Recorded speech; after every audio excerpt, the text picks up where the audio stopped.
ಎಲ್ಲ ಸಮಸ್ತ ಕರುನಾಡಿನ ನಾಗರಿಕರಿಗೆ ಹಾಗೂ ಯುವಜನತೆಗೆ ಈ ವಿಡಿಯೋವನ್ನ ತಲುಪಿಸಿ. ಹಾಗೆ ಮಿಸ್ಟರ್ ಎಜೆ ಹರೀಶ್ 1432 ಯೂಟ್ಯೂಬ್ ಚಾನಲ್ಗೆ ಸಬ್ಸ್ಕ್ರೈಬ್ ಮಾಡಿ. ಏನಪ್ಪಾ ಅಂದ್ರೆ ನಿನ್ನೆ ಒಂದು ರೀಲನ್ನು ಅಪ್ಲೋಡ್ ಮಾಡಿದೆ ನಾನು ಇನ್ಸ್ಟಾದಲ್ಲಿ. ಪೋಕ್ಸೋ ಆಕ್ಟ್ ರಿಲೇಟೆಡ್ ಆಗಿ ಒಂದು ವಿಡಿಯೋವನ್ನ ಮಾಡ್ತೀನಿ. ಇದರ ಬಗ್ಗೆ ಸಾರ್ವಜನಿಕರಲ್ಲಿ ಇನ್ನೂ ಸಾಕಷ್ಟು ಕಾನೂನಿನ ಅರಿವು ಕೊರತೆ ಇದೆ. ಆ ಕಾರಣದಿಂದ ಈ ಒಂದು ವಿಡಿಯೋವನ್ನ ಮಾಡ್ತಾ ಇದ್ದೀನಿ. ಇದೊಂದು ಎಲ್ಲರಲ್ಲೂ ಒಂದು ಕಾನೂನಿನ ಅರಿವು ಮೂಡಿಸಬೇಕು ಆಗಿರೋದು ಪ್ರತಿಯೊಬ್ಬ ನಾಗರಿಕನ ಕರ್ತವ್ಯ ಆಗಿದೆ. ಆ ಕಾರಣದಿಂದ ಎಸ್ಪೆಷಲಿ ನಾನು ಅಡ್ವೊಕೇಟ್ ಆಗಿರೋ ಕಾರಣದಿಂದ ಈ ಟಾಪಿಕ್ ಅನ್ನ ನಾನು ತಗೊಂಡು ಇದರ ಬಗ್ಗೆ ಸಂಪೂರ್ಣ ಮಾಹಿತಿಯನ್ನು ನಾನು ಕೊಡ್ತಾ ಇದ್ದೀನಿ. ಈ ನಾಗರಿಕರಲ್ಲಿ ಒಂದು ವಿನಂತಿ, ಕಳಕಳಿಯ ಮನವಿ, ಹಾಗೆ ಸ್ಪರ್ಧಾರ್ಥಿಗಳಲ್ಲೂ ಕಳಕಳಿಯ ಮನವಿ, ಈ ವಿಡಿಯೋವನ್ನ ಹೆಚ್ಚೆಚ್ಚು ಶೇರ್ ಮಾಡಿದ್ರೆ ಇದರ ಕಾನೂನಿನ ಅರಿವು ಪ್ರತಿಯೊಬ್ಬರಿಗೂ ಜ್ಞಾನ ಪಸರಿಸಲಿ, ಇದರಿಂದ ಆಗುವ ಅನಾಹುತಗಳನ್ನ ತಪ್ಪಿಸ್ಲಿ ಅಂತ ಹೇಳ್ತಾ ಈ ಒಂದು ವಿಡಿಯೋ ಮಾಡ್ತಾ ಇದ್ದೀನಿ. ನೋಡೋಣ, ಮುಂದಿನ ಸ್ಲೈಡ್ ಅಲ್ಲಿ ನೋಡೋಣ ಏನು ಪೋಕ್ಸೋ ಆಕ್ಟ್ ಅಂದ್ರೆ ಏನು, ಇದರಿಂದ ಏನೆಲ್ಲ ಅನಾಹುತ ಆಗುತ್ತೆ, ಯಾವ ಯಾವ ರೀತಿಗೆ ಶಿಕ್ಷೆಯನ್ನ ಒಳಪಡ್ತಾರೆ ಅನ್ನೋದ್ರ ಬಗ್ಗೆ ನಾವು ಸಂಪೂರ್ಣ ಮಾಹಿತಿ ತಿಳ್ಕೊಳ್ಳೋಣ. ಮುಂದಿನ ಸ್ಲೈಡ್ ಹೋಗೋಣ. ನೋಡಿ, ಪೋಕ್ಸೋ ಕಾಯ್ದೆ 2012 ಏನಪ್ಪಾ ಇದನ್ನ ಜಾರಿಗೆ ತಂದಿದ್ದು ಯಾವಾಗ ಅಂದ್ರೆ 2012ರಲ್ಲಿ ಈ ಪೋಕ್ಸೋ ಕಾಯ್ದೆಯನ್ನ ಜಾರಿಗೆ ತರ್ತಾರೆ. ಈ ಪೋಕ್ಸೋ ಆಕ್ಟ್ ಅಂದ್ರೆ ಪೋಕ್ಸೋ ಅಂದ್ರೆ protection of childrens from sexual offence act ಅಂತ ಕರೀತಾರೆ. 2012 ಅಂದ್ರೆ ಪೋಕ್ಸೋದ ಎಕ್ಸ್ಪ್ಲೇನ್ ಏನ್ ಹೇಳ್ತಾರೆ ಏನಪ್ಪಾ ಅಂದ್ರೆ ಚಿಲ್ಡ್ರನ್ನ, ಮಕ್ಕಳನ್ನ ಒಂದು ಸಂರಕ್ಷಣೆ ಮಾಡೋದಕ್ಕೆ ಈ ಆಕ್ಟ್ ಅನ್ನ ಜಾರಿಗೆ ತರ್ತಾರೆ. ಅವ್ರ ಮೇಲೆ ಆಗುವಂತಹ ದೌರ್ಜನ್ಯ ಆಗಿರ್ಬೋದು, ಲೈಂಗಿಕ ಕಿರುಕುಳ ಆಗಿರ್ಬೋದು, ಇದನ್ನ ತಡೆಯೋದಕ್ಕೆ ಮತ್ತೆ ಸಮಾಜದಲ್ಲಿ ಒಂದು ಶಾಂತಿಯನ್ನ ಕಾಪಾಡೋದಕ್ಕೆ ಒಂದು ಆಕ್ಟ್ ಅನ್ನ ಪಾಸ್ ಮಾಡ್ತಾರೆ. ನೋಡಿ, ಏನಪ್ಪಾ ಪೋಕ್ಸೋ ಆಕ್ಟ್ ಅಲ್ಲಿ ಏನ್ ಹೇಳುತ್ತೆ ಅನ್ನೋದ್ರೆ, ಮಕ್ಕಳನ್ನು ಲೈಂಗಿಕ ದೌರ್ಜನ್ಯ, ಲೈಂಗಿಕ ಕಿರುಕುಳ ಮತ್ತು ಅಶ್ಲೀಲ ಚಿತ್ರಗಳ ಪ್ರದರ್ಶನದಿಂದ ರಕ್ಷಿಸಲು ಭಾರತ ಸರ್ಕಾರವು ಜಾರಿಗೆ ತಂದಿರುವ ಕಠಿಣವಾದ ವಿಶೇಷ ಕಾನೂನು. ಅಂದ್ರೆ ಮಕ್ಕಳ ಸಂರಕ್ಷಣೆಗಾಗಿ, ಅಂದ್ರೆ ಬಿಲೋ 18 ವರ್ಷ ಏನಿರ್ತಾರೆ ಆ ಮಕ್ಕಳನ್ನ ರಕ್ಷಣೆ ಮಾಡೋಕ್ಕೋಸ್ಕರ ಈ ಆಕ್ಟ್ ಅನ್ನ ಜಾರಿಗೆ ತರ್ತಾರೆ. ಈ ಕಾಯ್ದೆಯ ಕುರಿತು ಸಮಗ್ರವಾದ ವಿವರಣೆ ಇಲ್ಲಿ ಕೆಳಗಡೆ ಇದೆ. ಏನಪ್ಪಾ ಅಂದ್ರೆ ಈ ಕಾಯ್ದೆಯ ಮುಖ್ಯ ಉದ್ದೇಶಗಳು, ಮುಖ್ಯ ಗುರಿ ಏನಾಗಿದೆ ಅಂದ್ರೆ ಮಕ್ಕಳ ರಕ್ಷಣೆ. 18 ವರ್ಷಕ್ಕಿಂತ ಕಡಿಮೆ ವಯಸ್ಸಿನ ಪ್ರತಿಯೊಬ್ಬ ವ್ಯಕ್ತಿಯನ್ನು ಮಗು ಎಂದು ವ್ಯಾಖ್ಯಾನಿಸಲಾಗಿದೆ. ಭಾರತೀಯ ನಾಗರಿಕ ಸಂಹಿತೆಯ ಪ್ರಕಾರ ಅಂದ್ರೆ BNS ಅಡಿಯಲ್ಲಿ ಏನಪ್ಪಾ ಅಂತ ಹೇಳಿದ್ರೆ ಈಗ ವ್ಯಾಖ್ಯಾನಿಸಲಾಗಿದೆ. ಯಾವ ರೀತಿ ಅಂದ್ರೆ 18 ವರ್ಷದ ಒಳಗಿನ ಹೆಣ್ಣಾಗಿರಲಿ ಅಥವಾ ಗಂಡಾಗಿರಲಿ ಆ ಮಕ್ಕಳ ರಕ್ಷಣೆಗಾಗಿ, ಏನಂದ್ರೆ ಮಕ್ಕಳನ್ನು ರಕ್ಷಿಸುವುದಕ್ಕಾಗಿ ಈ ಆಕ್ಟ್ ಅನ್ನ ಜಾರಿಗೆ ತರಲಾಗಿದೆ. ಎಲ್ಲಾ ರೀತಿಯ ಲೈಂಗಿಕ ಶೋಷಣೆ ಹಾಗೂ ದೌರ್ಜನ್ಯಗಳಿಂದ ರಕ್ಷಿಸುವುದು, ಅಂದ್ರೆ ಎಲ್ಲಾ ರೀತಿಯ ಲೈಂಗಿಕ ಶೋಷಣೆ ಆಗಿರ್ಬೋದು, ದೌರ್ಜನ್ಯಗಳಿಂದ ರಕ್ಷಿಸುವುದಕ್ಕಾಗಿ ಈ ಆಕ್ಟ್ ಅನ್ನ ಜಾರಿಗೆ ತರ್ತಾರೆ. ಇನ್ನೊಂದು, ಸಾರ್ವಜನಿಕರಲ್ಲಿ ಮತ್ತೆ ಯುವಜನತೆಯಲ್ಲಿ ಏನಪ್ಪಾ ಒಂದು ಪೋಕ್ಸೋ ಅಂದ್ರೆ ಓನ್ಲಿ ಅಂದ್ರೆ ಹೆಣ್ಣು ಮಕ್ಕಳ ಮೇಲೆ ಆಗುವ ದೌರ್ಜನ್ಯ ಅಂತ ಅನ್ಕೊಂಡಿದ್ರೆ ಇದು ತಪ್ಪು. ಇದು ಹೆಣ್ಣಾಗಿರ್ಲಿ ಗಂಡಾಗಿರ್ಲಿ ಬಿಲೋ 18 ವರ್ಷದ ಒಳಗಿನ ಯಾವುದೇ ಗಂಡು ಮಗುವಿನ ಆಗಿಲ್ಲ ಅಥವಾ ಹೆಣ್ಣು ಮಗುವಿನ ಮೇಲೆ ಆದ್ರೆ ಇದನ್ನೇನಂತಾರೆ ಪೋಕ್ಸೋ ಅಂತ ಕನ್ಸಿಡರ್ ಮಾಡ್ತಾರೆ. ಅದೇ ರೀತಿ ಮಕ್ಕಳ ಸ್ನೇಹಿ ನ್ಯಾಯದಾನ ವ್ಯವಸ್ಥೆ, ಅಂದ್ರೆ ಮಕ್ಕಳಿಗೆ ಈ ನೊಂದಂತಹ ಮಕ್ಕಳು ಅಥವಾ ಗಂಡಾಗಿರ್ಲಿ ಹೆಣ್ಣಾಗಿರ್ಲಿ ಅವರಿಗೆ ಏನಪ್ಪಾ ಅಂದ್ರೆ ನ್ಯಾಯಾಲಯದ ವಿಚಾರಣೆ ತನಿಖಾ ಹಂತದಲ್ಲಿ ಮಗುವಿಗೆ ಯಾವುದೇ ರೀತಿ ಮಾನಸಿಕ ಖಿನ್ನತೆ ಆಗಿರಬಹುದು, ಅವರಿಗೆ ಭಯ ಹುಟ್ಟಿಸೋದಂತ ಆಗ್ಬೋದು, ಅಥವಾ ಏನಪ್ಪಾ ಅಂದ್ರೆ ಗಾಬರಿ ಪಡಿಸೋದಂತಾಗ್ಬೋದು, ಇದು ಯಾವುದೇ ರೀತಿ ನಡೆಯದೆ ಒಂದು ಮಕ್ಕಳ ಸ್ನೇಹಿ ನ್ಯಾಯದಾನ ಮಾಡುವ ವ್ಯವಸ್ಥೆಯನ್ನ ನಮ್ಮ ಇದರಲ್ಲಿ ಒಂದು ನ್ಯಾಯಾಲಯದಲ್ಲಿ ಕಲ್ಪಿಸಲಾಗಿದೆ. ಅದೇ ರೀತಿ ಖಾಸಗಿತನ ಮತ್ತು ಗೌಪ್ಯತೆ, ಅಂದ್ರೆ ಸಂತ್ರಸ್ತ ಮಗುವಿನ ಗುರುತು ಬಹಿರಂಗವಾಗದಂತೆ, ಅಂದ್ರೆ ಸಮಾಜಕ್ಕೆ ಗೊತ್ತಾಗದಂತೆ ಕಾಪಾಡಬೇಕು. ಅದೇ ರೀತಿ ಎಚ್ಚರಿಕೆ ವಹಿಸೋದು ಪ್ರತಿಯೊಬ್ಬರದು ಅಲ್ಲಿ ಕರ್ತವ್ಯ ಆಗಿರುತ್ತೆ. ಯಾಕಂದ್ರೆ ಈ ಗೌಪ್ಯತೆಯನ್ನ ಹೊರಗಡೆ ಬಿಟ್ಟಾಗ ಏನಾಗುತ್ತೆ ಅಂದ್ರೆ ಮಗುವಿನ ಎಜುಕೇಶನ್ಗೆ ತೊಂದರೆ ಆಗಬಹುದು, ಮತ್ತೆ ಸಮಾಜದಲ್ಲಿ ಅವರ ಕುಟುಂಬದಲ್ಲಿ ಅವರನ್ನ ನೋಡುವ ದೃಷ್ಟಿಕೋನ ಚೇಂಜ್ ಆಗಬಹುದು. ಅದೇ 18 ವರ್ಷ ತದನಂತರ ಎಜುಕೇಶನ್ ಮುಗಿದಾದ ನಂತರ ಮದುವೆ ಆಗುವ ಸಂದರ್ಭದಲ್ಲಿ ಅವರಿಗೆ ಅಡಚಣೆಗಳು ಸಾಕಷ್ಟು ಆಗುತ್ತೆ ಅಂತ ಹೇಳಿ ಅವರ ರಕ್ಷಣೆಗೆ, ಅವರ ಗೌಪ್ಯತೆ ಕಾಪಾಡೋದು ಒಂದು ಕಾನೂನಿನ ವ್ಯವಸ್ಥೆಯಲ್ಲಿ ಇದನ್ನ ಮಾಡಿಕೊಡಲಾಗಿದೆ. ಅದೇ ರೀತಿ ಮುಂದಿನ ಸ್ಲೈಡ್ ನೋಡೋಣ. ಈ ಕಾಯ್ದೆಯ ಪ್ರಮುಖ ಅಪರಾಧಗಳು ಯಾವ ರೀತಿ ಇರುತ್ತೆ ಅಂದ್ರೆ ಪೋಕ್ಸೋ ಕಾಯ್ದೆಯ ಯಾವ ಎಲ್ಲ ರೀತಿಯ ಅಪರಾಧಗಳಾಗುತ್ತೆ ಅನ್ನೋದನ್ನು ಇಲ್ಲಿ ನಾವು ತಿಳ್ಕೊಳ್ಳೋಣ. ಲೈಂಗಿಕ ಕಿರುಕುಳ, ಸೆಕ್ಸುಯಲ್ ಹರಾಸ್ಮೆಂಟ್, ಲೈಂಗಿಕ ಭಾಷೆ ಬಳಸೋದು ಅಂದ್ರೆ ಕೆಟ್ಟ ಪದಗಳನ್ನ ಬಳಸೋದು, ಲೈಂಗಿಕವಾಗಿ ಅಂದ್ರೆ ಕೆಟ್ಟ ಪದಗಳಾಗಿ, ಲೈಕ್ ಮೀನ್ಸ್ ಸೊಂಟದ ಕೆಳಗಿನ ಭಾಗದಾಗಿರ್ಬೋದು, ಮೇಲ್ಭಾಗದಾಗಿರ್ಬೋದು, ಏನು ಈ ಪದಗಳನ್ನ ಕೆಟ್ಟದಾಗಿ ಪ್ರತಿಬಿಂಬಿಸೋದಾಗಿರ್ಬೋದು. ಅಸಭ್ಯ ಸನ್ನೆಗಳು ಅಂದ್ರೆ ಸನ್ನೆಗಳು ಮಾಡಬಹುದು, ಲೈಕ್ ಬೇರೆ ಬೇರೆ ರೀತಿ ಸನ್ನೆಗಳ ಮಾಡೋದಾಗಿರಬಹುದು. ಮಗುವನ್ನು ಅಶ್ಲೀಲ ಚಿತ್ರಗಳನ್ನ ನೋಡುವಂತೆ ಬಲವನ್ನ ಪಡಿಸೋದು. ಈಗ ನೀಲಿ ಚಿತ್ರಗಳಂತ ಕರೀತಾ ಅಥವಾ ಬ್ಲೂ ಫಿಲಮ್ಸ್ ಅಂತ ಇರುತ್ತಲ್ಲ, ಇದನ್ನ ಏನು ಮಕ್ಕಳನ್ನ ನೀವು ಇದನ್ನ ನೋಡಿ ಅವ್ರನ್ನ ಫೋರ್ಸ್ಫುಲಿ ನೋಡ್ಸೋದಾಗಿರಬಹುದು. ಆ ರೀತಿ ಮಾಡಿದ್ರೆ ಅವ್ರು ಶಿಕ್ಷೆಗೆ ಒಳಪಡ್ತಾರೆ. ಅದೇ ರೀತಿ ಒಂದು ಮಗುವನ್ನ, ಫಾರ್ ಎಕ್ಸಾಂಪಲ್ ಮನೆಯಿಂದ ಶಾಲೆಗೆ ಹೋಗಿರುತ್ತೆ ಮಗು, ಅಥವಾ ಆಟ ಆಡ್ತಾ ಇರುತ್ತೆ, ಏನೋ ಒಂದು ಮಗು ಒಂದು ಕಾರ್ಯಚಟುವಟಿಕೆಯಲ್ಲಿ ತೊಡಗಿರುವಾಗ ಅವರನ್ನ ಹಿಂಬಾಲಿಸಿ ಹೋಗುವುದು, ಅವ್ರ ಮೇಲೆ ಲೈಂಗಿಕ ಅತ್ಯಾಚಾರ ಎಸಗೋದಕ್ಕೆ ಮಾಡಿದ್ರೆ ಇವರು ಕಾನೂನಿನ ಅಡಿಯಲ್ಲಿ ತುಂಬಾ ಶಿಕ್ಷೆಗೆ ಗುರಿಯಾಗ್ತಾರೆ. ಅದೇ ರೀತಿ ಲೈಂಗಿಕ ಹಲ್ಲೆ, ಸೆಕ್ಸುಯಲ್ ಅಸಾಲ್ಟ್, ಲೈಂಗಿಕ ಉದ್ದೇಶದಿಂದ ಮಗುವಿನ ದೇಹವನ್ನ ಸ್ಪರ್ಶ ಮಾಡೋದು ಅಥವಾ ಮುಟ್ಟೋದು, ಮಗುವಿನ ಅಪ್ಕೊಳ್ಳೋದು ಅಥವಾ ಚುಂಬಿಸುವುದು, ಅಥವಾ ನೋಡಿ ಯೋನಿ, ಶಿಶ್ನ, ಗುದದ್ವಾರ ಇತ್ಯಾದಿ, ಅಥವಾ ಮಗುವಿನ ತನ್ನ ದೇಹವನ್ನ ಮುಟ್ಟುವಂತೆ ಮಾಡಿಸ್ಕೊಳ್ಳೋದು, ಇದು ಲೈಂಗಿಕ ಹಲ್ಲೆ ಅಂತ ಕನ್ಸಿಡರ್ ಮಾಡ್ತಾರೆ.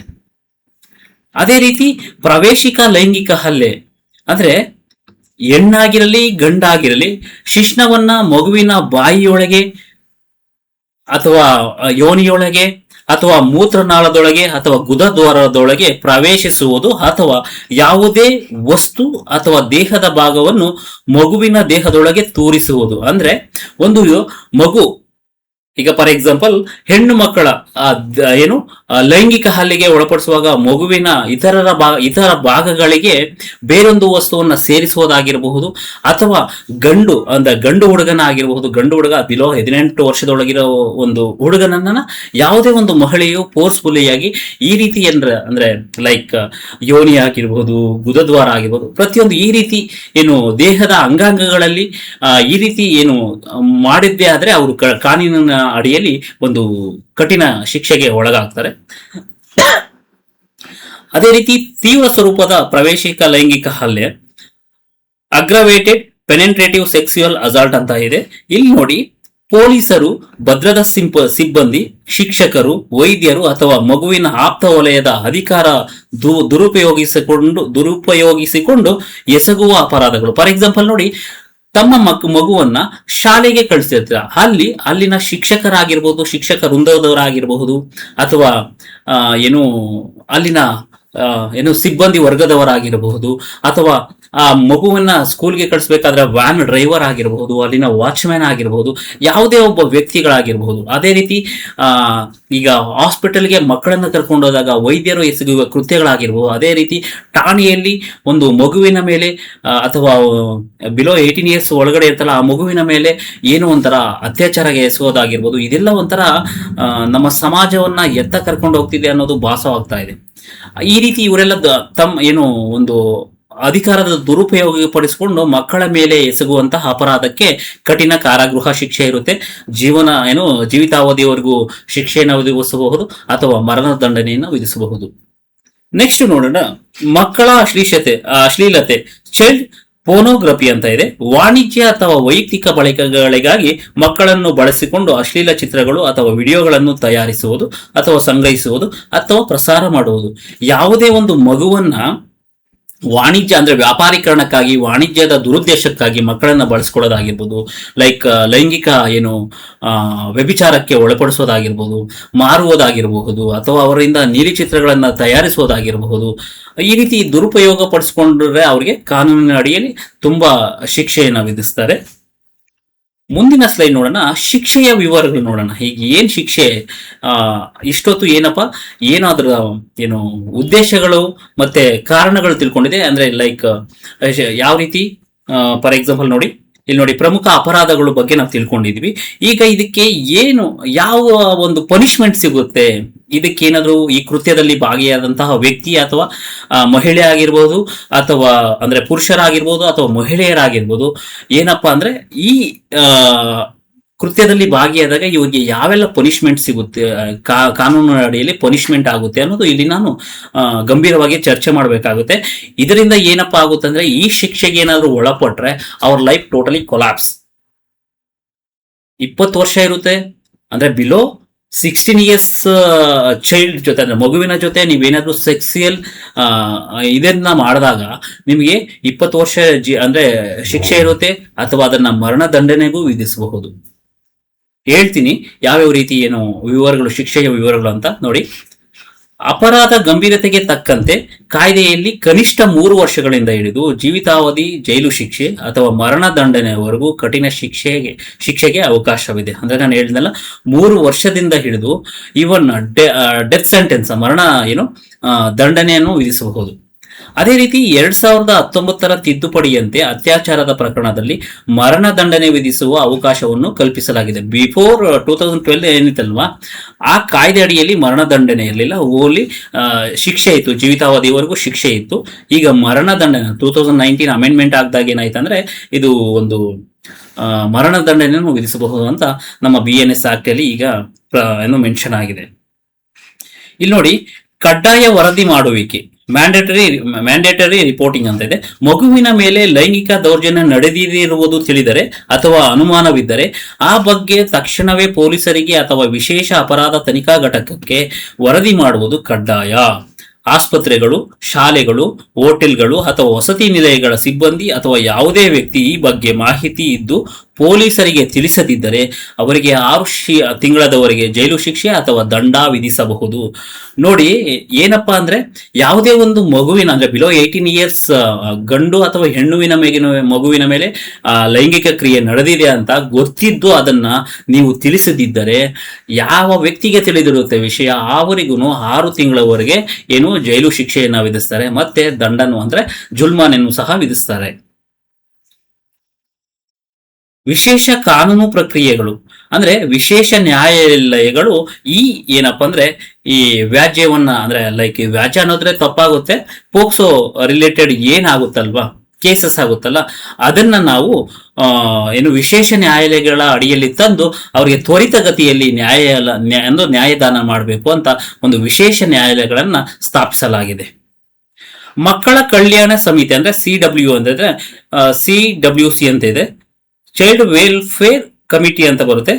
ಸಂತ್ರಸ್ತ ಮಗುವನ್ನು ರಕ್ಷಿಸಿ 24 ಗಂಟೆಗಳ ಒಳಗೆ ಮಕ್ಕಳ ಕಲ್ಯಾಣ ಸಮಿತಿಯ ಮುಂದೆ ಹಾಜರುಪಡಿಸಬೇಕು. ಏನಪ್ಪಾ ಅಂದ್ರೆ ಒಂದು ಮಗುವಿನ ಮೇಲೆ ಈ ರೀತಿ ಯಾವುದೇ ರೀತಿ ಲೈಂಗಿಕ ದೌರ್ಜನ್ಯ ಎಸಗಿದೆ ಅಂತ ಹೇಳಿದ್ರೆ ಕೆಲವೊಂದು ಕಾನೂನಿನ ಅಡಿಯಲ್ಲಿ ಏನಪ್ಪಾ ಅಂದ್ರೆ 24 ಗಂಟೆಗಳ ಮುಂದೆ ಹತ್ತಿರದ ಮ್ಯಾಜಿಸ್ಟ್ರೇಟ್ ಹತ್ರ ಹೋಗಿ ಹೇಳಿಕೆಯನ್ನ ದಾಖಲಿಸಿ ತದನಂತರ ಮಗುವಿನನ್ನ ಈಗ ಸಖಿ ಕೇಂದ್ರಗಳಂತ ಇದೆ, ಜಿಲ್ಲೆಗೊಂದು ಸಖಿ ಕೇಂದ್ರವನ್ನ ಸ್ಥಾಪನೆ ಮಾಡಿದರೆ ಅಲ್ಲಿ ಅವರನ್ನ ಪೋಷಣೆ ಮಾಡೋದಾಗಿರ್ಬಹುದು, ಅವರಿಗೆ ರಕ್ಷಣೆ ನೀಡೋದಾಗಿರ್ಬಹುದು, ಈ ಎಲ್ಲಾ ವ್ಯವಸ್ಥೆಯನ್ನ ಸರ್ಕಾರ ಕಲ್ಪಿಸಲಾಗಿದೆ. ಅದೇ ರೀತಿ ಪೊಲೀಸ್ ತನಿಖೆಯು ಮಕ್ಕಳ ಸ್ನೇಹಿ ವಾತಾವರಣದಲ್ಲಿ ನಡೆಯಬೇಕು. ಅಂದ್ರೆ ಮಕ್ಕಳನ್ನ ಒಂದು ಪೊಲೀಸ್ ತನಿಖೆಯಲ್ಲಿ ಅವರಿಗೆ ಯಾವುದೇ ರೀತಿ ಫಿಯರ್ ಉಂಟಾಗಬಾರ್ದು, ಭಯ ಉಂಟಾಗಬಾರ್ದು. ಇದು ಪೊಲೀಸ್ ಅನ್ನೋದು, ನ್ಯಾಯಾಲಯ ಅನ್ನೋದು ಅವರ ಅರಿವಿಗೆ ಬರಬಾರ್ದು. ಒಂದು ರೀತಿಯಾಗಿ ಅವ್ರನ್ನ ತುಂಬಾ ಫ್ರೀಯಾಗಿ ಅಂದ್ರೆ ಪರಿಸರ ಸ್ನೇಹಿ ರೀತಿ ನಮ್ಮ ಯಾವಾಗಲೂ ಯಾವ ರೀತಿ ಇರ್ತಾರೆ ಸಮಾಜದಲ್ಲಿ ಅಕ್ಕಪಕ್ಕದ ಜನರು ಇರ್ತಾರಲ್ಲ, ಆ ರೀತಿ ಒಂದು ರೀತಿಯಾಗಿ ಅವರ ವಿಚಾರಣೆ ಮಾಡಬೇಕು. ಅಂಥವರನ್ನ ಈ ದೌರ್ಜನ್ಯಕ್ಕೆ ಒಳಗಾದಂತಹ ಮಕ್ಕಳನ್ನ ಪದೇ ಪದೇ ಕರೆದು ಎನ್ಕ್ವೈರಿ ಮಾಡೋದಂತಿಲ್ಲ. ಅರ್ಥ ಆಯ್ತಾ? ಅದೇ ರೀತಿ ಏನಪ್ಪಾ ಅಂದ್ರೆ ಸೆಕ್ಷನ್ ವೈಸ್ ಯಾವ ಸೆಕ್ಷನ್ ಏನ್ ಹೇಳುತ್ತೆ ಪೋಕ್ಸೋ ರಿಲೇಟೆಡ್ ಅಂತ ನಾನು ಇಲ್ಲಿ ಸಂಪೂರ್ಣ ಮಾಹಿತಿ ಕೊಡ್ತೀನಿ. ನೋಡಿ, ಪೋಕ್ಸೋ ಕಾಯ್ದೆ 2012 ಅಡಿಯಲ್ಲಿ ಅಪರಾಧಗಳ ಸ್ವರೂಪಕ್ಕೆ ಅನುಗುಣವಾಗಿ ವಿಧಿಸಲಾಗುವ ಕಠಿಣ ಶಿಕ್ಷೆಗಳ ವಿವರಗಳು ಅಂದ್ರೆ ಸೆಕ್ಷನ್ ವಾರು ಈ ಕೆಳಗಿನಂತ ಇವೆ ಅಂತ. ಲೈಂಗಿಕ ಕಿರುಕುಳಕ್ಕೆ ಶಿಕ್ಷೆ ಇದೆ. ಸೆಕ್ಷುವಲ್ ಹರಾಸ್ಮೆಂಟ್ ಸೆಕ್ಷನ್ 9 and 10 ಅಂದ್ರೆ 9 ಏನು ಹೇಳಿರುತ್ತೆ ಅಂದ್ರೆ ಇದು ಏನು 9 ಸೆಕ್ಷನ್ ಏನು ನೋಡುತ್ತಂದ್ರೆ ಮಗುವಿನ ಲೈಂಗಿಕ ಕಿರುಕುಳ ನೀಡುವುದು, ಅಸಭ್ಯವಾಗಿ ವರ್ತಿಸುವುದು, ಅಶ್ಲೀಲ ಭಾಷೆ ಬಳಸುವುದು, ಹಿಂಬಾಲಿಸುವುದು ಇತ್ಯಾದಿ. ಈ ಮಕ್ಕಳನ್ನ ಹಿಂಬಾಲಿಸುವುದಾಗಿರ್ಬೋದು, ಅವ್ರಿಗೆ ಎಲ್ಲ ಅಶ್ಲೀಲ ಭಾಷೆಯ ಪದಗಳನ್ನ ಬಳಸುವುದಾಗಿರಬಹುದು, ಅಥವಾ ಅವರನ್ನ ಏನಪ್ಪಾ ಅಂದ್ರೆ ಲೈಕ್ ನೀಲಿ ಚಿತ್ರಗಳನ್ನ ನೋಡುವಂತೆ ಒತ್ತಾಯ ಮಾಡುವುದು, ಇದನ್ನ ಮಾಡಿದಾಗ ಏನಪ್ಪಾ ಮಾಡ್ತಾರೆ ಅಂದ್ರೆ ಅವ್ರಿಗೆ ನೋಡಿ ಸೆಕ್ಷನ್ 10 ಏನ್ ಹೇಳುತ್ತೆ ಅಂದ್ರೆ ತಪ್ಪಿತಸ್ಥರಿಗೆ 3 ವರ್ಷದವರೆಗೆ ವಿಸ್ತರಿಸಬಹುದಾದ ಜೈಲು ಶಿಕ್ಷೆ ಹಾಗೂ ದಂಡವನ್ನ ವಿಧಿಸಬಹುದು. ಅರ್ಥ ಆಯ್ತಾ? ಇದೇ ಲೈಕ್ ಈ ಪೋಕ್ಸೋದಲ್ಲಿ ತುಂಬಾ ಕನಿಷ್ಠ ಶಿಕ್ಷೆ ಬಟ್ ಇದನ್ನು ಮಾಡೋದು 3 ವರ್ಷ. ಎಲ್ಲರೂ ಎಚ್ಚರಿಕೆಯಲ್ಲಿ ನಾಗರಿಕ ಸಮಾಜ ಎಚ್ಚೆತ್ಕೊಳ್ಬೇಕು. ಯಾವುದೇ ಒಂದು ಮಗುವಿನ ಮೇಲೆ ಈ ರೀತಿ ದುಷ್ಕೃತ್ಯಗಳನ್ನ ಎಸಗೋದಕ್ಕೆ ಹೋಗಬೇಡಿ. ಯಾಕಂದ್ರೆ ನಿಮ್ಮ ಟೋಟಲ್ ಲೈಫ್ ಸ್ಪಾಯ್ಲ್ ಆಗುತ್ತೆ. ಇದು ನನ್ನ ಕಿವಿ ಮಾತಲ್ಲ, ಕಾನೂನಿನ ಅಡಿಯಲ್ಲಿ ಪ್ರತಿಯೊಬ್ರು ತಿಳ್ಕೊಳ್ಳೇಬೇಕಾಗಿರಬಹುದು. ಇವನ್ ಯಾರೇ ಆಗಿರ್ಲಿ, ಮಕ್ಕಳ ಮೇಲೆ ಈ ರೀತಿ ದೌರ್ಜನ್ಯ ಎಸಗೋದು ಅಕ್ಷರಶಃ ಇದು ಏನು ಒಂಥರ ಅಪರಾಧ, ಶಿಕ್ಷಾರ್ಹ. ಅದೇ ರೀತಿ ಲೈಂಗಿಕ ಹಲ್ಲೆಗೆ ಶಿಕ್ಷೆ ಸೆಕ್ಷುವಲ್ ಅಸಾಲ್ಟ್ ಅಂತ ಇದೆ, ಅಂದ್ರೆ 7 ಮತ್ತೆ 8 ಹೇಳುತ್ತೆ ಇದು ಪೋಕ್ಸೋ ಆಕ್ಟ್ ಅಲ್ಲಿ. ಲೈಂಗಿಕ ಉದ್ದೇಶದಿಂದ ಮಗುವಿನ ದೇಹವನ್ನ ಸ್ಪರ್ಶಿಸುವುದು, ಅಂದ್ರೆ ಇಂಟೆನ್ಷನಲಿ ಮಗುವನ್ನ ಅಂದ್ರೆ ಮುಟ್ಟೋದಾಗಿರ್ಬೋದು, ಆಮೇಲೆ ಚುಂಬಿಸುವುದಾಗಿರ್ಬೋದು, ಹಗ್ ಮಾಡೋದಾಗಿರಬಹುದು. ಇದನ್ನ ಮಾಡಿದಾಗ ಏನಪ್ಪಾ ಅಂದ್ರೆ 3 ವರ್ಷಗಳಿಂದ 5 ವರ್ಷಗಳವರೆಗೆ ಇವರಿಗೆ ಶಿಕ್ಷೆಯನ್ನ ವಿಧಿಸಬಹುದು, ಮತ್ತೆ ದಂಡವನ್ನ ವಿಧಿಸಬಹುದು. ಅಂದ್ರೆ ಮಗುವಿನ ಸ್ಪರ್ಶದ ಮುಟ್ಟೋದೇ ಆಗಿರಬಹುದು, ಅಂದ್ರೆ ಅಂಗಗಳನ್ನ ಮುಟ್ಟುವುದಾಗಿರಬಹುದು, ಅಥವಾ ಅವರಿಗೆ ಚುಂಬಿಸುವುದಾಗಿರಬಹುದು, ಮತ್ತೆ ಹಗ್ ಮಾಡೋದಾಗಿರ್ಬಹುದು. ಈ ರೀತಿ ಮಾಡಿದಾಗ ಏನಂದ್ರೆ 3 ವರ್ಷದಿಂದ 5 ವರ್ಷದವರೆಗೆ ಅದೇ ಗೊತ್ತಾಗ್ಬಿಡುತ್ತೆ ಮಕ್ಕಳಿಗೆ ನಾವು ಮುಟ್ಟುವ ರೀತಿಯಲ್ಲೇ ಇದು ಬ್ಯಾಡ್ ಟಚ್ ಅಥವಾ ಗುಡ್ ಟಚ್ ಅಂತ. ಪ್ರತಿಯೊಬ್ಬರ ಮನೆಯಲ್ಲೂ ತಮ್ಮ ಮಕ್ಕಳಿಗೆ ಅಥವಾ ಗಂಡಾಗಿರ್ಲಿ ಅಥವಾ ಹೆಣ್ಣಾಗಿರ್ಲಿ ಮಕ್ಕಳಿಗೆ ಒಂದು ಎಜುಕೇಶನ್ ಅನ್ನ ಕೊಡಿ. ಯಾವ ರೀತಿ ಅಂದ್ರೆ ಅವ್ರನ್ನ ಫೀಲ್ ಅಂದ್ರೆ ಗುಡ್ ಟಚ್ ಯಾವುದು ಬ್ಯಾಡ್ ಟಚ್ ಯಾವುದು ಅನ್ನೋದು ಅವರಿಗೆ ಒಂದು ಅರಿವು ಮೂಡಿಸ್ಬೇಕು. ಯಾಕಂದ್ರೆ ನಮ್ಮ ಅಕ್ಕಪಕ್ಕದ ಮನೆಗಳಲ್ಲಾಗಿರ್ಬಹುದು, ನಮ್ಮ ರಿಲೇಷನ್ ಆಗಿರ್ಬೋದು, ಪ್ರತಿಯೊಂದು ಒಂದು ಕಾಮುಕ ಕಣ್ಣುಗಳು ಯಾವಾಗೂ ಏನು ಬಕಪಕ್ಷಿಗಳ ತರ ಕಾಯ್ತಾ ಇರುತ್ತೆ. ಅವರಿಗೆ ಎಚ್ಚರಿಕೆ ಗಂಟೆ ಆಗ್ಬೇಕು. ನೀವು ಮಕ್ಕಳಿಗೆ ತಿಳಿಸ್ಬೇಕು, ಮಕ್ಕಳಲ್ಲಿ ಅರಿವು ಮೂಡಿಸ್ಬೇಕು. ನೀವು ಗಂಡಾಗಿರ್ಲಿ ಹೆಣ್ಣಾಗಿರ್ಲಿ ಆ ಮಕ್ಕಳಿಗೆ ಅವರನ್ನ ಮುಟ್ಟುವ ರೀತಿಯಲ್ಲಾಗಿರೋ ಗೊತ್ತಾಗ್ಬಿಡುತ್ತೆ ಅವ್ರಿಗೆ ಫೀಲ್ ಯಾವ ರೀತಿ ಅನ್ನೋದು. ಅದನ್ನ ನೀವು ಹೇಳ್ಕೊಡ್ಬೇಕು. ತಂದೆ ತಾಯಿಗಳಾಗಿರ್ಬಹುದು, ಪೋಷಕರಾಗಿರ್ಬೇಕು, ಮಕ್ಕಳಲ್ಲಿ ಆ ಅರಿವನ್ನ ಮೂಡಿಸ್ಬೇಕು. ನೆಕ್ಸ್ಟ್ ನೋಡುವ ಪ್ರವೇಶ ಲೈಂಗಿಕ ಹಲ್ಲೆಗೆ ಶಿಕ್ಷೆ ಅಂದ್ರೆ ಏನಪ್ಪಾ ಅಂದ್ರೆ ಪೆನೆಂಟ್ರೇಟಿವ್ ಸೆಕ್ಷುವಲ್ ಅಸಾಲ್ಟ್ ಸೆಕ್ಷನ್ 3 and 4 ಹೇಳುತ್ತೆ. ಅತ್ಯಂತ ಗಂಭೀರ ಸ್ವರೂಪದ ದೌರ್ಜನ್ಯ ಇದು. ಅಂದ್ರೆ ಮಕ್ಕಳ ಯೋನಿ ಆಗಿರ್ಬೋದು, ಅಥವಾ ಯಾವುದೇ ಮಗುವಿನ ಭಾಗಕ್ಕೆ ಮಗುವಿನ ಯೋನಿ ಆಗಿರಬಹುದು, ಗುದದ್ವಾರ ಆಗಿರ್ಬೋದು, ಬಾಯಿ ಆಗಿರ್ಬೋದು, ಮೂತ್ರನಾಳದೊಳಗೆ ಪ್ರವೇಶಿಸುವುದು. ಅಂದ್ರೆ ಮಗುವಿನ ಅಂಗಾಂಗಗಳೇನಿರುತ್ತಲ್ಲ ಬೇರೆ ಒಂದು ವಸ್ತುವನ್ನ ಅದರಲ್ಲಿ ಸೇರಿಸೋದು ಮಾಡಿದ್ರೆ ಇದು ಎಷ್ಟು ಘನಘೋರ ಏನು ಕೃತ್ಯ ಅಂತ ಹೇಳಿದ್ರೆ, ಇಲ್ಲಿ ನೋಡಿ, ಕನಿಷ್ಠ 10 ವರ್ಷಗಳ ಕಡ್ಡಾಯ ಜೈಲು ಶಿಕ್ಷೆ ಇದ್ದು ಇದು ಜೀವಿತಾವಧಿ ಜೈಲು ಶಿಕ್ಷೆಯವರೆಗೆ ವಿಸ್ತರಿಸಬಹುದು ಮತ್ತು ಭಾರಿ ದಂಡವನ್ನ ವಿಧಿಸಬಹುದು. ಬಟ್ ಆದ್ರೆ 2019 ಅಮೆಂಡ್ಮೆಂಟ್ ಪ್ರಕಾರ ಏನ್ ಹೇಳುತ್ತೆ ಅಂದ್ರೆ, ತಿದ್ದುಪಡಿಯ ಪ್ರಕಾರ ಅಪರಾಧಕ್ಕೆ ಮರಣ ದಂಡನೆ ವಿಧಿಸುವ ಅವಕಾಶವನ್ನು ತರಲಾಗಿದೆ. ನೆನ್ಪಿಟ್ಕೊಳ್ಳಿ, ಪ್ರತಿಯೊಬ್ಬ ನಾಗರಿಕರಿಗೂ ಇದು ಎಚ್ಚರಿಕೆ ಗಂಟೆ ಆಗ್ಬೇಕು. ಯಾಕಂದ್ರೆ ನಾನು ಒಂದು ವಿಡಿಯೋ ಮಾಡ್ತಾ ಇದ್ದೀನಿ ಅಂದ್ರೆ, ಫೇಸ್ಬುಕ್ ಅಲ್ಲಿ ಒಂದು ಮಹಿಳೆಯು ಸ್ವಾತಂತ್ರ್ಯ ದಿನಾಚರಣೆಯ ದಿನದಂದು ಒಂದು ಏನಪ್ಪಾ ಹಾಕಿತ್ತಂದ್ರೆ, ಹಿಂದೆ ಯಾವಾಗ್ಲೂ ನಡೆದಿರೋ ಘಟನೆಗಳನ್ನ ಒಂದು ಪೋಸ್ಟ್ ಮಾಡಿದ್ರು. ಅದಕ್ಕೆ ನಾನು ಈ ವಿಡಿಯೋ ಮಾಡಬೇಕು ಅನ್ಕೊಂಡೆ. ಆ ಕಾರಣದಿಂದ ನಾನು ಈ ವಿಡಿಯೋ ಮಾಡ್ತಾ ಇದ್ದೀನಿ. ತದನಂತರ ಅದು ಆಕ್ಚುಲಿ ಅದಕ್ಕೆ ಶಿಕ್ಷೆ ಆಗಿದೆ. ಆ ಮಗುವಿನ ಏನು ಅತ್ಯಾಚಾರ ಎಸಗಿದ್ರಲ್ಲ ಅದರ ರಿಲೇಟೆಡ್ ಏನೋ ಶಿಕ್ಷೆ ಆಗಿದೆ, ಅದನ್ನ ಪೋಸ್ಟ್ ಮಾಡಿದ್ರು. ಅಂದ್ರೆ ನಮ್ಗೆ ಇಷ್ಟು ಏನು 80 ವರ್ಷ ಆಯ್ತು ಸ್ವಾತಂತ್ರ್ಯ ಬಂದು, ನಮಗೆ ಇನ್ನೂ ಕಾನೂನಿನ ಅಡಿಯಲ್ಲಿ ಏನು ಇನ್ನೂ ರಕ್ಷಣೆ ಇಲ್ಲ ಮಹಿಳೆಯರಿಗೆ ಅಂತ ಒಂದು ಪೋಸ್ಟ್ ಅನ್ನ ಬರ್ಕೊಂಡಿದ್ರು. ಆ ಕಾರಣ ಎಲ್ಲಿ ಫ್ರೀಡಮ್, ನಮ್ಗೆ ಇನ್ನು 80 ವರ್ಷ ಬಂತು, ಆದ್ರೂ ಮಕ್ಕಳ ಮೇಲೆ ಆಗ್ತಾ ಇರುವ ದೌರ್ಜನ್ಯವನ್ನ ಇನ್ನೂ ಯಾರು ತಡೆಗಟ್ಟಕ್ ಆಗ್ತಾ ಇಲ್ಲ ಅಂತ ಒಂದು ಅವರ ಹಳಲನ್ನ ತೋಡ್ಕೊಂಡಿದ್ರು. ಅದಕ್ಕೆ ನಾನು ಈ ವಿಡಿಯೋ ಮಾಡ್ತಾ ಇದ್ದೀನಿ. ನೆಕ್ಸ್ಟ್ ನೋಡಿ, ತೀವ್ರ ಸ್ವರೂಪದ ಪ್ರವೇಶಿಕ ಲೈಂಗಿಕ ಹಲ್ಲೆ ಅಗ್ರವೇಟೆಡ್ ಪೆನೆಂಟ್ರೇಟಿವ್ ಸೆಕ್ಷುವಲ್ ಅಸಾಲ್ಟ್ ಬಂದು 5 ಮತ್ತೆ 6 ಹೇಳುತ್ತೆ. ಸೆಕ್ಷನ್ 5 ಏನು ಹೇಳುತ್ತೆ ಅಂದ್ರೆ ಇದರ ಅಂದ್ರೆ ತೀವ್ರತೆಯನ್ನ ಎಕ್ಸ್ಪ್ಲೇನ್ ಮಾಡುತ್ತೆ. 6 ಬಂದು ಇದಕ್ಕೆ ಪನಿಷ್ಮೆಂಟ್ ಹೇಳುತ್ತೆ. ನೋಡಿ, ಪೊಲೀಸ್ ಅಧಿಕಾರಿಗಳು, ಸಶಸ್ತ್ರ ಪಡೆಗಳು, ಶಿಕ್ಷಕರು, ವೈದ್ಯರು, ಧರ್ಮಗುರುಗಳು ಅಥವಾ ಮಗುವಿನ ಆಪ್ತ ವಲಯದಲ್ಲಿರುವ ವಿಶ್ವಾಸಾರ್ಹ ವ್ಯಕ್ತಿಗಳು ಈ ದೌರ್ಜನ್ಯ ಎಸಗಿದರೆ, 12 ವರ್ಷಕ್ಕಿಂತ ಕಡಿಮೆ ವಯಸ್ಸಿನ ಮಗುವಿನ ಮೇಲೆ ಈ ಕೃತ್ಯ ಎಸಗಿದರೆ, ನೋಡಿ ಹೇಳ್ತಾ ಇದೀನಿ, ಇದರಲ್ಲಿ ಕ್ಯಾಟಗರೈಸರ್ ಇರುತ್ತೆ. 18 ವರ್ಷ ಬಿಲೋ, 16 ವರ್ಷದಿಂದ ಬಿಲೋ, 12 ವರ್ಷದಿಂದ ಬಿಲೋ, ಈ ರೀತಿ 3 ಕ್ಯಾಟಗರೈಸ್ ಮಾಡ್ಕೊಳ್ತೀವಿ. ಅಂತವರ ಮೇಲೆ ಏನಾದ್ರೂ ನೀವು ಲೈಂಗಿಕ ಎಸಗಿದ್ದೆ ಆದರೆ ಇದರಲ್ಲಿ ಏನ್ ಮಾಡ್ಬೇಕಂದ್ರೆ, ಬಿಲೋ 12 ಇಯರ್ಸ್, ಬಿಲೋ 16 ಇಯರ್ಸ್ ಇಂದ ಏನು ನೀವು ಲೈಂಗಿಕ ದೌರ್ಜನ್ಯ ಎಸಗಿದ್ದೆ ಆದ್ರೆ ನಮ್ಮ ಕಾನೂನಿನ ಅಡಿಯಲ್ಲಿ ಶಿಕ್ಷೆಯನ್ನ ಯಾವ ರೀತಿ ಮಾಡ್ಬೇಕಂದ್ರೆ, ಅವರನ್ನ ಶೂಟ್ ಔಟ್ ಮಾಡಬೇಕು, ಅಥವಾ ಏನು ಸಾರ್ವಜನಿಕ ಸ್ಥಳದಲ್ಲಿ ಅವರನ್ನ ನೇಣಿಗೆ ಏರಿಸಬೇಕು. ಈ ರೀತಿ ಕಠಿಣ ಕಾನೂನು ಕ್ರಮಗಳನ್ನ ತಂದಾಗ ಈ ಕೃತ್ಯಗಳು ಕಡಿಮೆ ಆಗುತ್ತೆ. ಇಲ್ಲ ಅಂದ್ರೆ ಏನಾಗುತ್ತೆ ಅಂದ್ರೆ ಯಾರೋ ತಪ್ಪು ಮಾಡಿ ಅಮಾಯಕರು ಬಲಿಯಾಗ್ತಾರೆ ಸ್ಪರ್ಧಾರ್ಥಿಗಳೇ. ಅರ್ಥ ಆಯ್ತಾ? ಅದಕ್ಕೂ ಎಕ್ಸ್ಪ್ಲನೇಷನ್ ಲಾಸ್ಟ್ ಅಲ್ಲಿ ಕೊಡ್ತೀನಿ, ಯಾವ ರೀತಿ ಅಮಾಯಕರು ಬಲಿ ಆಗ್ತಾರೆ ಅಂತ ನೋಡೋಣ. ಇದು ನೋಡೋಣ ಈಗ 12 ವರ್ಷಕ್ಕಿಂತ, ಇಲ್ಲಿ ನೋಡಿ ಸೆಕ್ಷನ್ 6 ಏನಪ್ಪ ಹೇಳುತ್ತಂದ್ರೆ ಕನಿಷ್ಠ 20 ವರ್ಷಗಳ ಕಡ್ಡಾಯ ಜೈಲು ಶಿಕ್ಷೆಯಿಂದ ಹಿಡಿದು ಜೀವಿತಾವಧಿವರೆಗೂ ಆಗಿರಬಹುದು ಅಥವಾ ಮರಣದಂಡನೆಯವರೆಗೂ ಈ ಶಿಕ್ಷೆಯನ್ನ ವಿಧಿಸಬಹುದು. 5 ಮಕ್ಕಳ ಅಶ್ಲೀಲತೆಗೆ ಶಿಕ್ಷೆ. ಚೈಲ್ಡ್ ಪೋರ್ನೋಗ್ರಫಿ ಸೆಕ್ಷನ್ 14 and 15 ಹೇಳುತ್ತೆ. 14 ಮತ್ತು 15 ಮಕ್ಕಳನ್ನು ಒಳಗೊಂಡ ಅಶ್ಲೀಲ ಚಿತ್ರಗಳು, ವಿಡಿಯೋಗಳನ್ನು ತಯಾರಿಸುವುದು ಅಥವಾ ಸಂಗ್ರಹಿಸುವುದು ಅಥವಾ ಪ್ರಸಾರ ಮಾಡುವುದು ಅಂತ ಹೇಳುತ್ತೆ. ಇದಕ್ಕೆ ಶಿಕ್ಷೆ ಏನು ಹೇಳುತ್ತಂದ್ರೆ ಮೊದಲನೇ ಬಾರಿಗೆ ತಪ್ಪಿತಸ್ಥರಿಗೆ 5 ವರ್ಷದವರೆಗೆ ಜೈಲು ಶಿಕ್ಷೆ ಮತ್ತು ದಂಡ. ಪುನವರ್ತನೆಯಾದರೆ 7 ವರ್ಷ, ಅಂದ್ರೆ ಫಸ್ಟ್ ಬಾರಿ ಮಾಡಿದ್ರೆ 5 ವರ್ಷ ಶಿಕ್ಷೆ ಇರುತ್ತೆ. ಪದೇ ಮಾಡಿದ್ರೆ ಮತ್ತೆ ನಂತರ ಏನಾದ್ರು ಮಾಡಿದ್ರೆ 7 ವರ್ಷದವರೆಗೆ ಶಿಕ್ಷೆಯನ್ನ ವಿಧಿಸಬಹುದು ಮತ್ತು ದಂಡವನ್ನ ವಿಧಿಸಬಹುದು. 6ನೇದು ಏನ್ ಹೇಳುತ್ತಂದ್ರೆ ತಪ್ಪು ಮಾಹಿತಿ ಅಥವಾ ವರದಿ ಮಾಡುವುದಕ್ಕೆ ಶಿಕ್ಷೆ. ಸೆಕ್ಷನ್ 19 ಮತ್ತೆ 21 ಹೇಳುತ್ತಂದ್ರೆ ಮಗುವಿನ ಮೇಲೆ ದೌರ್ಜನ್ಯ ನಡೆದಿರುವುದು ತಿಳಿದಿದ್ದರೂ ಆ ಬಗ್ಗೆ ತಕ್ಷಣವೇ ಪೊಲೀಸರಿಗೆ ಅಥವಾ ಅಧಿಕಾರಿಗಳಿಗೆ ಮಾಹಿತಿ ನೀಡಲು ವಿಫಲವಾದರೆ ಅಂತಹ ವ್ಯಕ್ತಿಗಳಿಗೆ 6 ತಿಂಗಳು ಜೈಲು ಶಿಕ್ಷೆ ಅಥವಾ 2 ವಿಧಿಸಬಹುದು.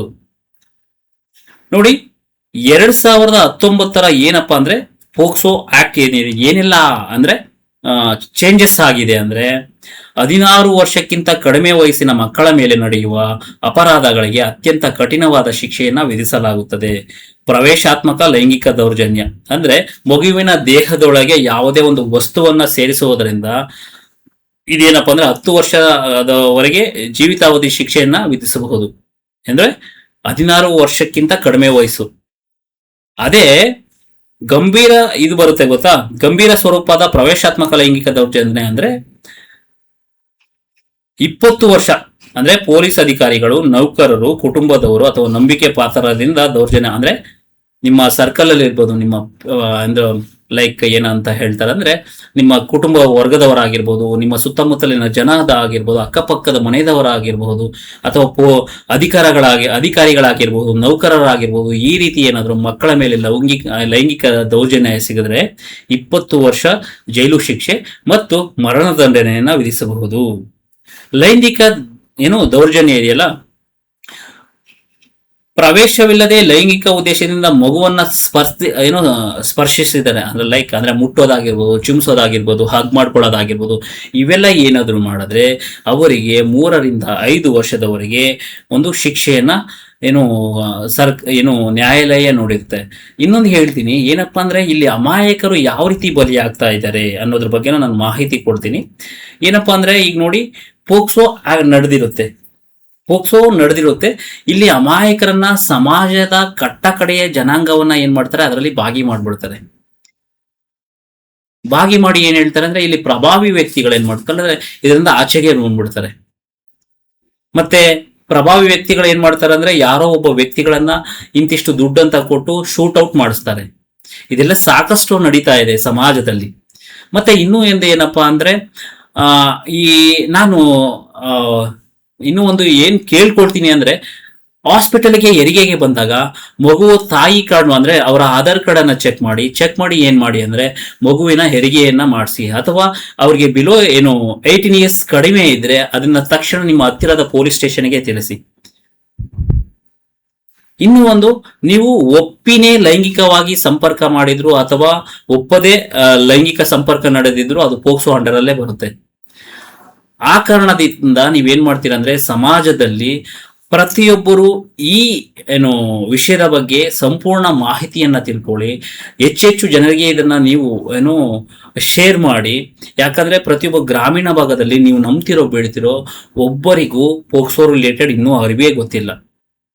ಆಕ್ಚುಲಿ ಏನಪ್ಪಾ ಅಂದ್ರೆ ಗ್ರಾಮೀಣ ಭಾಗದಲ್ಲಿರುವ ಅಂದ್ರೆ ಜಿಲ್ಲೆಗಳಲ್ಲಿ ಇದೆಯಲ್ಲ, ಆ ಜಿಲ್ಲೆಗಳಲ್ಲಿ ಇರುವಂತಹ ಕೈದಿಗಳು 70% ಆಫ್ ದ ಅಪರಾಧಿಗಳು ಪೋಕ್ಸೋ ರಿಲೇಟೆಡ್ ಇದ್ದಾರೆ. ಕೊಲೆ ಮಾಡಿ ಅಥವಾ ಸುಲಿಗೆ ಮಾಡಿ ಮಾಡಿ ಗಲಾಟೆ ಮಾಡ್ಕೊಂಡು ಹೋಗಿರೋರು 30% ಆದ್ರೆ ಇನ್ನು ಉಳಿದಂತಹ ಎಲ್ಲಾ ಕೈದಿಗಳು ಪೋಕ್ಸೋ ರಿಲೇಟೆಡ್ ಇದ್ದಾರೆ.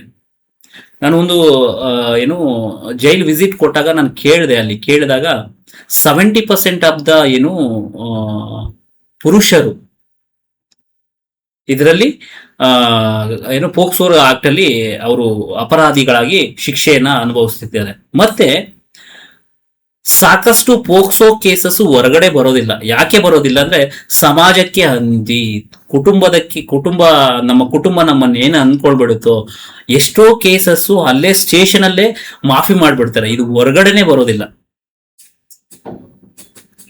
ಸ್ವಲ್ಪ ದುಡ್ಡು ತಗೊಳ್ತಾರೆ, ದುಡ್ಡು ತಗೊಂಡು ಏನ್ ಮಾಡ್ತಾರೆ ಅದನ್ನ ಅಲ್ಲೇ ಮುಚ್ಚಾಕ್ಬಿಡ್ತಾರೆ. ಆದ್ರೆ ಏನಾಗಿದೆ ಅಂದ್ರೆ ಪೊಲೀಸ್ ಸ್ಟೇಷನ್, ಇತ್ತೀಚಿನ ಪೊಲೀಸ್ ಸ್ಟೇಷನ್ಗಳು ಯಾವ ರೀತಿ ಆಗಿದೆ ಅಂದ್ರೆ ಲೈಕ್ ಏನಂದ್ರೆ ಮಧ್ಯವರ್ತಿಗಳಾಗಿ ಕೆಲಸ ಮಾಡ್ತಿದ್ದಾರೆ. ಇಂತಿಷ್ಟು ದುಡ್ಡು ಕೊಟ್ಬಿಡಿ, ಇದನ್ನ ನಾವ್ ಇಲ್ಲೇ ಮುಚ್ಚಿಬಿಡ್ತೀವಿ. ಸಾರ್ವಜನಿಕ ರಕ್ಷಕರೇ ಸಾರ್ವಜನಿಕ ಏನು ಭಕ್ಷಕರಾದಾಗ ಅಂತ ಒಂದು ಟೈಟಲ್ ಇದೆ, ಅದು ಇವ್ರಿಗೆ ಅಪ್ಲೈ ಆಗುತ್ತೆ. ದಯವಿಟ್ಟು ಹೇಳ್ತಾ ಇದೀನಿ, ನಿಮ್ಮಲ್ಲಿ ಬಂದಾಗ ಯಾವುದೇ ಆಗಿರ್ಲಿ ಬಂದಾಗ ಅಂದ್ರೆ ಅವರಿಗೆ ಸಹಕರಿಸಿ, ಅವರಿಗೆ ಮಾಹಿತಿ ಕೊಡಿ ಏನೆಲ್ಲ ಆಗುತ್ತೆ. ಇಂಥವ್ರನ್ನ ನೀವು ಬಿಟ್ಟಾಗ ಏನಾಗುತ್ತೆ ಅಂದ್ರೆ ಇನ್ನೂ ಜಾಸ್ತಿ ಕ್ರೈಮ್ ಆಗುತ್ತೆ. ಆ ಕಾರಣದಿಂದ ಈ ವಿಡಿಯೋವನ್ನ ಹೆಚ್ಚೆಚ್ಚು ಶೇರ್ ಮಾಡಿ ಪ್ರತಿಯೊಬ್ಬರಿಗೂ ಈ ವಿಷಯವನ್ನ ತಲುಪಿಸಿ ಅಂತ ಹೇಳ್ತಾ ಇದ್ದೀನಿ. ಯಾಕೆ ಅಂದ್ರೆ ಇದರ ರಿಲೇಟೆಡ್ ಆಗಿ ನಾನು ಒಂದು ವಿಸಿಟ್ ಕೊಟ್ಟಿದ್ದೆ, ಜೈಲ್ ವಿಸಿಟ್. ಆ ಕಾರಣದಿಂದ ನನಗೆ ಒಂದು ಏನಪ್ಪಾ ಅಂದ್ರೆ ಕಾನೂನಿನ ಅರಿವು ಎಲ್ಲರಿಗೂ ಕೊರತೆ ಇದೆ. ಮತ್ತೆ ಇನ್ನು ಸರ್ಕಾರಗಳು ಏನ್ ಮಾಡ್ಬೇಕು, ಯಾವ್ಯಾವ್ದೋ ಟಾಪಿಕ್ ಅನ್ನ ತಗೊಂಬಂದಾಗ್ತಾರೆ.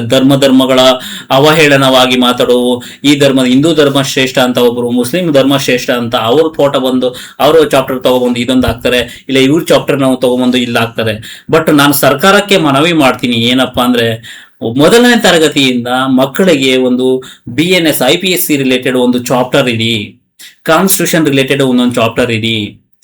ಆಗ ಮಾತ್ರ ಅವರಿಗೆ ಕಾನೂನಿನ ಅರಿವು ಏನೋ ಒಂದು ಅರಿವು ಮೂಡುತ್ತೆ. ಸಮಾಜದಲ್ಲಿ ಈ ತರ ಕೃತ್ಯಗಳು ಆಗೋದು ಅವರಿಗೆ ಏನಪ್ಪಾ ಅಂದ್ರೆ ಕಡಿಮೆ ಆಗುತ್ತೆ. ಮತ್ತೆ ಒಂದು ಸ್ಪೆಷಲ್ ಕ್ಲಾಸ್ ಗೈಡೆನ್ಸ್ ಅಂದ್ರೆ ಸೆಕ್ಸ್ ರಿಲೇಟೆಡ್ ಆಗಿ ಒಂದು ವೀಕ್ಲಿ ಒನ್ಸ್ ಅವರಿಗೆ ಅವೇರ್ನೆಸ್ ಮೂಡಿಸ್ಬೇಕು. ಇದ್ರ ಬಗ್ಗೆ ಎಲ್ಲ ಸರ್ಕಾರ ಯೋಜನೆಗಳು ಹಾಕೋಬೇಕು. ಇದನ್ನ ಬಿಟ್ಬಿಟ್ಟು ಯಾವುದೋ ಒಂದು ಟಾಪಿಕ್ ಅನ್ನ ತಗೋಬರ್ತಾನೆ, ಇವನ್ ಯಾವನೋ ತಗೊಂಬಂದು ಒಳಗಡೆ ಸೇರಿಸ್ತಾರೆ, ಅವನ್ ಯಾವನೋ ತಗೊಂಬಂದು ಇನ್ನೊಬ್ಬ ತಗಡನ್ನ ಸೇರಿಸ್ತಾರೆ.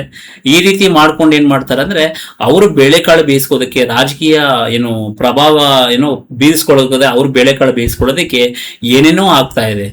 ಆ ಕಾರಣದಿಂದ ಇನ್ನಾದ್ರೂ ಸರ್ಕಾರ ಎಚ್ಚೆತ್ತುಕೊಂಡು ಫಸ್ಟ್ ಸ್ಟ್ಯಾಂಡರ್ಡ್ ಇಂದ ಯಾವುದೇ ಒಂದು ಮಗುವಿಗೆ ಒಂದು ಏನು ಪ್ರತಿಯೊಂದು ಅವೇರ್ನೆಸ್ ಅನ್ನ ಕೊಡ್ತಾ ಬರಬೇಕು. ಆಗ ಏನಾಗುತ್ತೆ ಅಂದ್ರೆ ಅವರಿಗೆ ಒಂದು ಮನವರಿಕೆ ಆಗುತ್ತೆ. ಬಿಲೋ 18 years ಆಗೋ ತನಕ ನಾವು ಯಾವುದೇ ರೀತಿ ಅಂದ್ರೆ 18 years ಹುಡುಗಿರನ್ನ ನಾವು ಟಚ್ ಮಾಡಬಾರ್ದು, ಅಥವಾ ಅವ್ರ ಮೇಲೆ ಅಸಭ್ಯವಾಗಿ ವರ್ತನೆ ಮಾಡಬಾರ್ದು.